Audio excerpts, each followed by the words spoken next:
Hey, I wanted to hop on a quick video to ask you a question. Are you bleeding money during your sales calls? Right? Are you closing as many sales calls as you should be closing? So what is your conversion rate? If I give you, or if you find by yourself 10 sales calls, how many of those will you turn into paying customers? If it's less than like three or four, probably you're bleeding money. And I wanted to challenge you on one aspect of bleeding money. There's multiple ways of bleeding money, but this is something that I've started seeing like a lot. And back in my corporate days, when I was a VP sales and I was training and coaching my sales team, this is something that I've noticed over and over again. And it seems like it's the very same thing with consultants out there and coaches, even more so because most people who are like running their own business, they're not sales professionals. And what I'm noticing is people don't know how to handle the objection.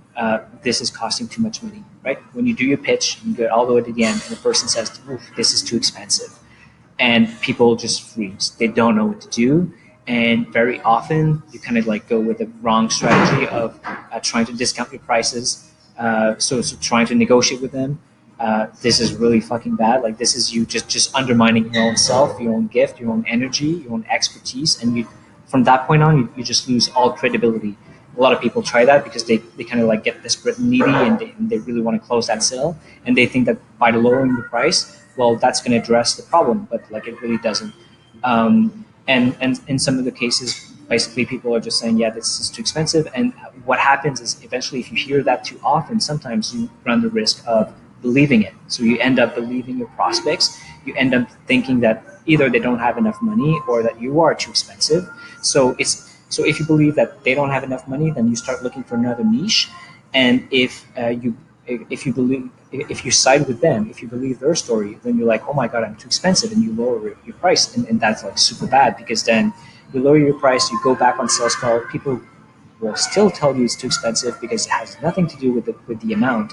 And then you lower your price so much that eventually it doesn't even make sense to deliver your service at the price point. And the worst thing that can happen is you actually closing clients. It's like a lose-lose situation. If you don't close them, you don't make any money. If you do close them, you feel like you're certainly not making the amount of money you should be making. So it's like the energy exchange is crap because they don't pay you enough for all the value that you're bringing, and you feel like shit, right? And basically people kind of like get in this vicious circle and they start dreading sales calls, and they start dreading like that they get to the end of on their sales calls and they're just super stressed and they're super shy of saying exactly like how much their services are worth. And that's like a shame. And I can tell you like the right strategy, the right way to kind of fix this is to head on, just acknowledge that this is an objection that may arise and just practice answering to that objection. And so there's a few things you can do. So the first thing I want you to know is 90+% of the time, it's not about the money. They'll say it's too expensive. It's just like it's like symptom versus problem. So they say that, but there's another like underlying reason why they're not willing to move forward with you, and your job is to find out what it is. So that's the first thing. So it's never really about the money, because even if it's too expensive, if you did a great job and they can see themselves like being transformed by your help, whether you're a coach or you fixing that huge problem that they have, they will borrow the money.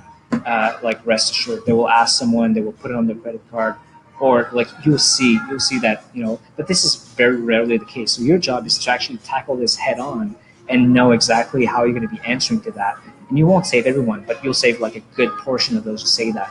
And you want to get to a point where like it doesn't make sense to kind of go on a sales call and be kind of like praying to the sales gods that this prospect does not have this objection. Like I'd much rather like personally, I'd much rather go on a call and I know what are like the top 5 objections that people will throw my way, and I know exactly how I'm going to tackle them, and I'll know exactly how I can figure out the real objection underlying. Very often, it's just because that you did a poor job throughout the call, and they don't believe that you're actually the right person to help them out, or you're trying to sell them something that on a problem that's not really like an important problem. These are like the more common like underlying objections. So, are you bleeding money on your sales calls? Ask yourself that. So that was my daily thought, and just leave a comment if you want to kind of like let me know, let everyone know here in the group how are you feeling about this. All right, have a good one. Ciao.